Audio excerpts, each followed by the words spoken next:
주님, 우리의 찬양을 주의 병에 담으소서. 오늘은 361장으로 하나님께 찬양 올려드리겠습니다.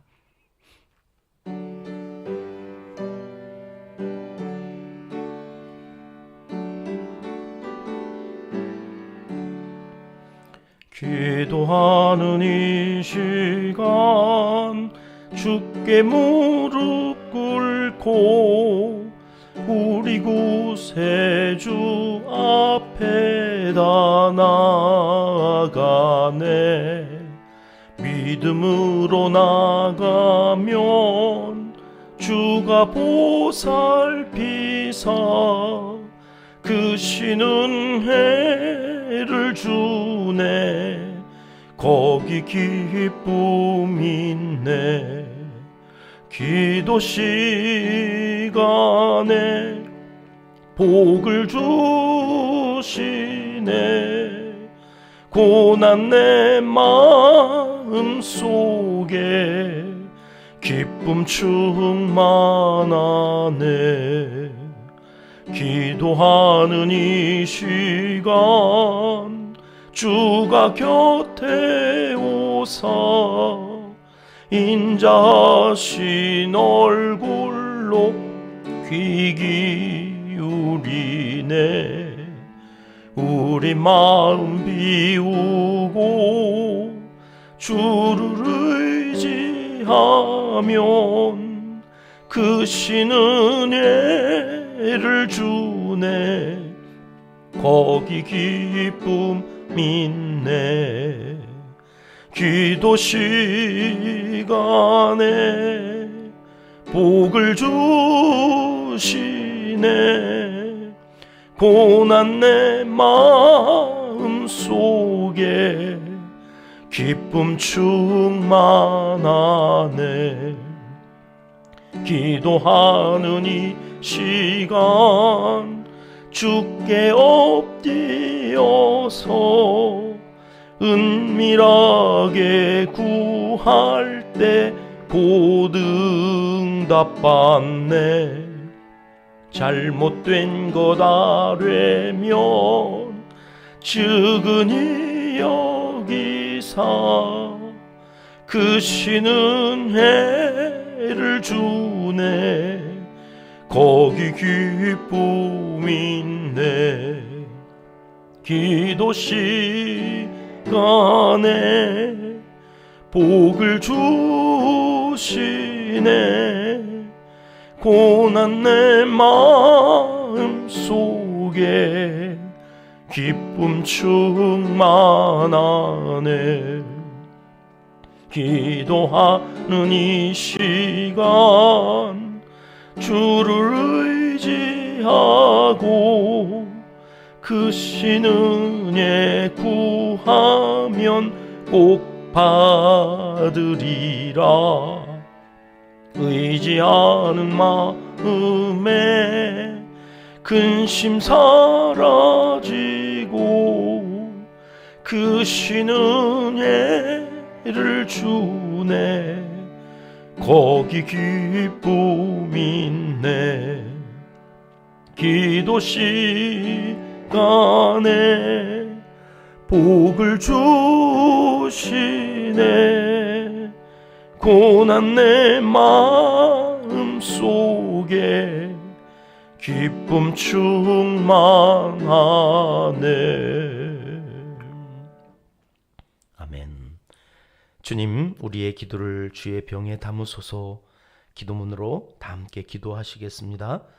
참 좋으신 우리 아버지 하나님, 새로운 달 2월의 첫날 첫 시간을 하나님께 드리며 이 한 달도 이 하루도 주님께서 동행하여 주시고 기도하는 우리에게 은혜와 평강을 가득 채워주시길 간절히 간구하오며 감사와 찬송을 아버지께 올려드립니다. 받으실 것을 받으시고 제하실 것을 제하여 주셔서 하나님 나라에 쓰시기에 합당한 그릇으로 오늘 또 사용하여 주시길 원합니다. 이 모습 이대로 받으시고 복의 통로로 오늘도 쓰임받게 하옵소서. 저출산 초고령화 시대를 맞아 국가의 미래가 지극히 어둡다는 진단을 내어놓지만 어느 누구도 이를 위한 해법을 내어놓지 못하는 어리석음이 저희에게 있습니다. 눈에 보이는 것보다 보이지 않는 것이 더 중요한 줄 알면서도 여전히 눈에 보이는 것에 마음을 빼앗기고 살아가는 어리석음 또한 우리에게 있습니다. 원수까지 사랑하라 하신 것은 다 우리를 위해서 그리 말씀하신 것임을 또한 다 알고 있으면서도 원수는커녕 가까이 살아가는 가족과 이웃도 온전히 사랑하지 못하는 어리석은 저희들입니다. 주님 불쌍히 여겨주시고 그럼에도 불구하고 하루하루 어제보다는 오늘 조금 더 주님을 닮아가는 예수의 사람들이 다 되게 하여 주시옵소서. 그리하여 예수의 사람들로 인하여 나라의 어둠이 물러가는 것을 보게 하시고 혼돈된 세상에 질서가 잡히고 정의가 하수같이 공법이 물같이 흐르는 복된 나라로 세워져 가는 것을 보게 하여 주시옵소서. 교회가 더 이상 세상의 걱정거리가 되지 않게 하시고 소금과 빛으로 세상을 바르게 세워가는 하나님이 다스리시는 천국을 이루도록 은총을 베풀어 주시옵소서. 우리 교회가 돕는 선교사님들의 건강을 지켜 주시옵소서. 마귀의 공격으로부터 천사를 보내셔서 지켜주시고 부흥의 역사가 오늘 또 이어지게 하옵소서. 결핍된 많은 것들로 고통 중에 있는 이웃들의 필요를 채워주시며 오늘 또 이 나라 이 민족 가운데 악하고 게으른 문화, 어둠의 반문화가 사라지고 예수 그리스도의 빛의 문화가 자리하게 도와주시옵소서. 위정자들과 공무원들에게 지혜와 명철을 덧입혀 주시어 좋은 쪽을 선택하게 하여 주옵소서. 하나님을 사랑하는 자, 곧 그의 뜻대로 부르심을 입은 자들에게는 모든 것이 합력하여 선을 이루어 주실 줄 믿습니다. 예수님의 이름으로 기도합니다. 아멘. 오늘 말씀은 빌립보서 1장 19절로 21절까지의 말씀입니다. 다 함께 합독하시겠습니다. 이것이 너희의 간구와 예수 그리스도의 성령의 도우심으로 나를 구원에 이르게 할 줄 아는 고로 나의 간절한 기대와 소망을 따라 아무 일에든지 부끄러워하지 아니하고 지금도 전과 같이 온전히 담대하여 살든지 죽든지 내 몸에서 그리스도가 존귀하게 되게 하려 하나니 이는 내게 사는 것이 그리스도니 죽는 것도 유익함이라. 아멘. 빌립보서 15번째 시간입니다. 빌립보서는 암송 구절이 많이 있다 이렇게 말씀을 드렸습니다. 기억하실까요? 빌립보서 1장 6절 말씀, 이 말씀은 암송하고 있으면 영적으로 믿음이 흔들릴 때 무슨 일을 시작하고 지쳐갈 때에 이 말씀이 생각나게 하시는 성령님의 도우심으로 우리가 넉넉히 또 이기고 나갈 수 있는 아주 중요한 말씀입니다. 암송하면 좋겠습니다. 순서지에 오늘 본문 말씀 밑에다가 빌립보서 1장 6절 말씀 제가 기록해 드렸는데요. 같이 한번 암송해 볼까요? 어디 안에서라고 그랬습니까? 너희 안에서 누가요? 착한 일을 시작하시니가요. 언제까지요? 그리스도 예수의 날까지. 무엇을요? 이루실 줄을 누가 어떻게 한다고요? 우리가 확신한다고. 우리가 확신한다. 너희 안에서 누가요? 착한 일을 시작하시니가. 어떻게 해요? 언제까지요? 그리스도 예수의 날까지 무엇을 이루실 줄을, 시작하신 그 일을 그분이 이루실 줄을 누가 어떻게 한다고요? 우리는 확신한다고. 그걸 외우고 있으면 참 좋다. 이 말씀을 암송하셨으면 이제 두 번째 암송 구절이 오늘 본문 말씀 중에 나옵니다. 이는 바울 신학의 최고봉이라고 그럽니다. 바울 신학의 정점에 있는 하이라이트, 아주 중요한 말씀인데요. 21절 말씀 같이 봉독해 봅니다. 이는 내게 사는 것이 그리스도니 죽는 것도 유익함이라. 아멘. 우리가 뭔가를 하다가 큰 결단을 할 때 마지막으로 하는 말이 뭔가요? 죽기밖에 더 하겠어? 그런 말 들어보셨죠? 죽음도 두렵지 않다는 거예요. 용기 있게 이 담대하게 결단하고 나가겠다는 이 결연한 의지가 죽는다는 표현입니다. 바울이 지금 그런 고백을 하고 있는 겁니다. 나? 죽어도 좋아. 그것이 내게 유익하거든. 이 얼마나 위대한 고백입니까? 자, 어떻게 이런 고백을 바울 사도는 할 수 있었던 걸까요? 오늘하고 다음 시간까지 이어서 살펴보도록 하겠습니다. 19절 말씀입니다. 이것이 너희의 간구와 예수 그리스도의 성령의 도우심으로 나를 구원에 이르게 할 줄 아는 고로. 여기에서 이것이 이렇게 시작되어지는 19절 말씀의 이것이란 바울이 당시 감옥에 갇혀서 온갖 시련과 고통 또 복음을 전하면서 겪었던 이 모든 핍박과 환난을 가리키는 것입니다. 이 환난으로 인해서 결국 자신은 구원에 이를 것을 안다 이렇게 말하고 있는 거죠. 여기서 바울이 사용한 이 구원이라고 하는 말은 감옥에서 풀려날 것을 이야기하는 것이 아닙니다. 이 구원은 최종적으로 영광스러운 구원을 가리키는 말입니다. 빌립보서 2장에 가면 12절 말씀에 이 바울은 자신뿐만 아니라 이 편지를 받아 읽게 되어지는 빌립보 교회 성도님들도 똑같이 이 구원에 이르기를 원하는 내용이 담겨져 있습니다. 제가 읽어보겠습니다. 그러므로 나의 사랑하는 자들아, 너희가 나 있을 때뿐만 아니라 더욱 지금 나 없을 때에도 항상 복종하여 두렵고 떨림으로 너희 구원을 이루라. 구원을 어떻게 이루라고요? 두렵고 떨림으로. 여러분, 이 구원이 앞에서 지금 우리가 1장 19절에서 이야기하는 그 구원을 이야기하는 겁니다. 바울에게는 이 구원이 가장 중요한 복음의 궁극적인 목표였던 겁니다. 결국 예수 그리스도께서도 십자가에서 죽으시고 또 부활하신 이 모든 것은 이 우리의 구원 때문입니다.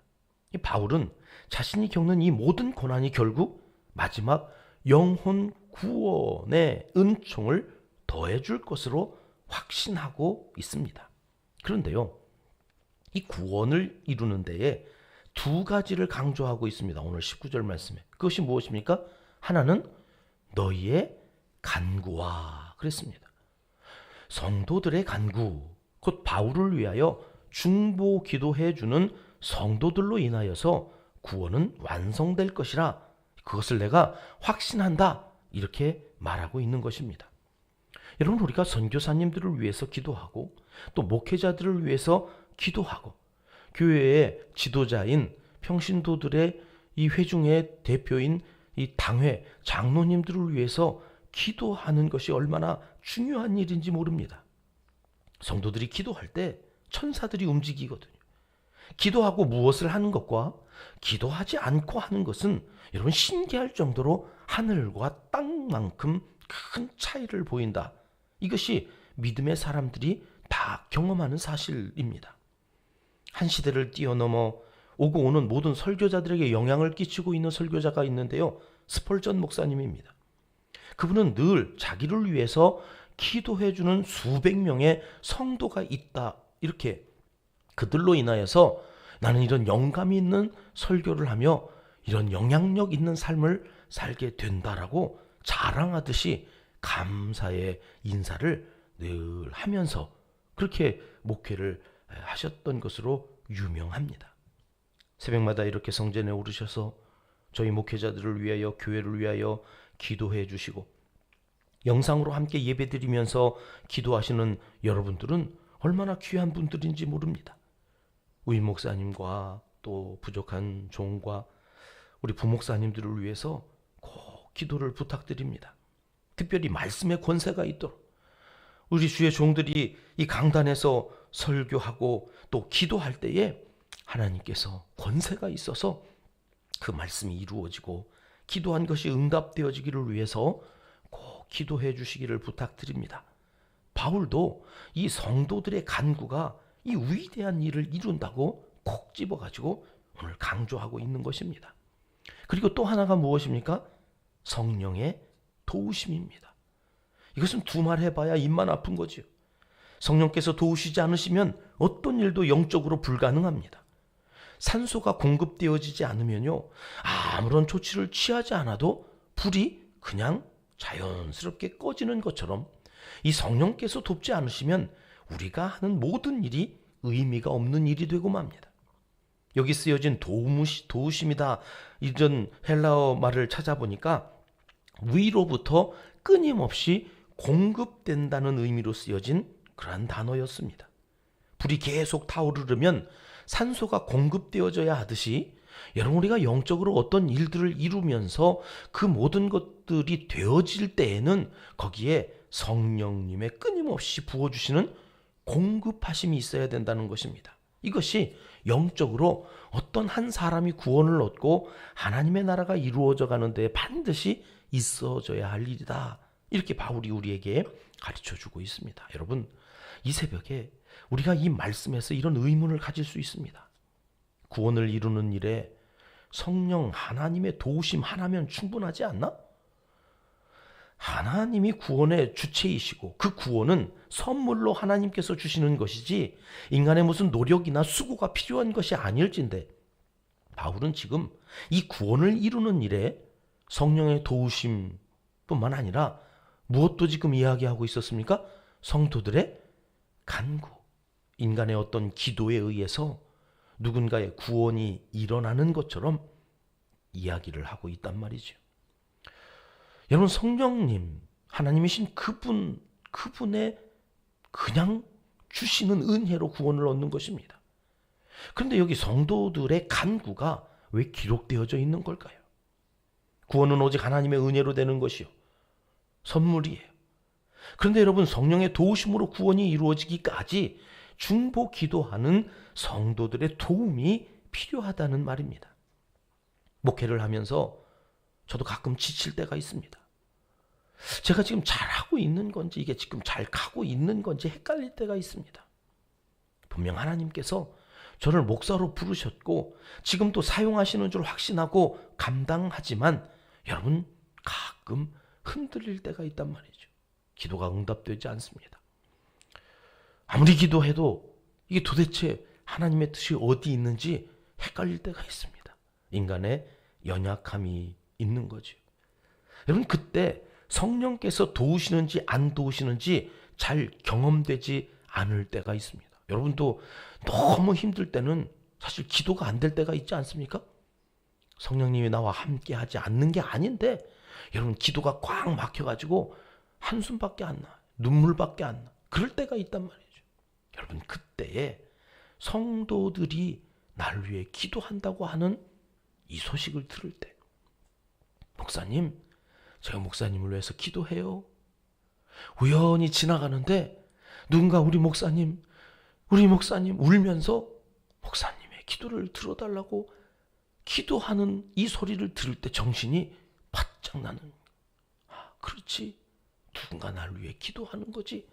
이런 감옥에 갇혀서 바울이 성도들이 나를 위하여 기도한다고 하는 그것 때문에 시험에 들 수가 없는, 실족할 수가 없는, 성령님이 나와 함께 하신다고 하는 이 증거들이 나를 위하여 기도하는 성도들의 그 중보하는 이 사실로 인하여서 흔들려지지 않는다는 거죠. 힘이 솟구쳐 오르고 용기 백배하여 다시 사명감에 불타오르도록 성령께서 다시금 불을 지펴주시는 일들이 이 성도들의 간구를 통하여서 일어나고 있기 때문에 내가 이 구원을 이루는데 성도들의 간구와 성령님의 도우심, 이것이 되어지는 것이다, 이렇게 19절에 말씀해주고 있다는 것입니다. 한 영혼을 위해 기도하는 일이 이렇듯 중요합니다.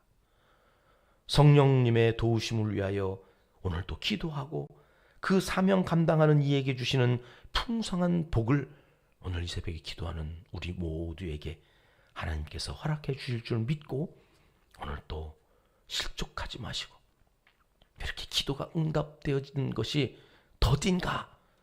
예, 더딜 뿐입니다. 그러니 포기하지 말고 끝까지 기도하셔서 기도의 응답을 받으시는 모든 은평의 가족들이 되시기를 하나님은 이 시간 간절히 원하시고 계십니다. 기도하겠습니다. 하나님 아버지, 바울과 같은 위대한 하나님의 사람도 성령의 도우심이 없이는, 성도님들의 중보 기도가 없이는 구원을 이룰 수 없음을 고백할 때에 우리야 더 말할 나위가 어디 있겠나. 다시 한번 하나님 앞에 겸손히 무릎을 꿇습니다. 머리를 조아립니다. 은평의 성전에 주의 종들을 위해 기도하는 기도의 용사들이 가득 채워지게 하여 주옵소서. 오늘도 그렇게 믿음으로 나아와 기도하는 하나님의 사람들을 기억하여 주시고 모든 간구와 소원을 들어 응답하여 주시옵소서. 여기 은평의 강단을 통하여 하나님의 말씀을 듣고 구원 얻는 영혼이 날마다 그 수를 더하게 하시고 가정을 살리고 이웃을 사랑하며 열방에 이르도록 복의 통로로 살아가는 하나님의 사람들로 넘쳐나게 하여 주시옵소서. 예수님의 귀하신 이름으로 기도드립니다. 아멘. 주님 가르쳐 주신 기도입니다. 하늘에 계신 우리 아버지, 아버지의 이름을 거룩하게 하시며 아버지의 나라가 오게 하시며 아버지의 뜻이 하늘에서와 같이 땅에서도 이루어지게 하소서. 오늘 우리에게 일용할 양식을 주시고 우리가 우리에게 잘못한 사람을 용서하여 준 것 같이 우리 죄를 용서하여 주시고 우리를 시험에 빠지지 않게 하시고 악에서 구하소서. 나라와 권능과 영광이 영원히 아버지의 것입니다. 아멘. 자유롭게 기도하시겠습니다.